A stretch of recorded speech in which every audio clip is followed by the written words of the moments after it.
En Allemagne, il aura fallu 5 jours de tractation, dont une dernière séance de 24 heures non-stop, pour parvenir à un accord de principe.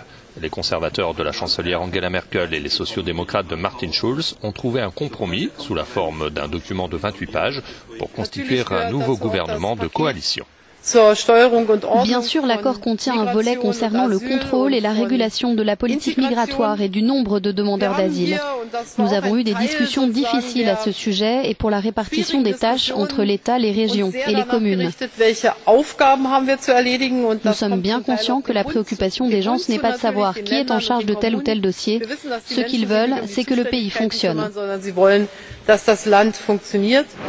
Les deux camps ont convenu de limiter le nombre annuel de demandeurs d'asile dans une fourchette comprise entre 180 et 220 000, alors que le pays en a accueilli plus d'1 million entre 2015 et 2016. Autre point de convergence, la place prépondérante que l'Allemagne doit occuper en Europe. Cet accord est aussi une réponse allemande aux propositions qui ont été faites à Paris ou par la Commission européenne à Bruxelles. Ensemble, nous avons décidé qu'il fallait une République fédérale d'Allemagne puissante économiquement et politiquement pour que l'Europe puisse faire face aux défis du monde. Une Europe forte est dans l'intérêt de l'Allemagne et c'est un point sur lequel nous sommes d'accord.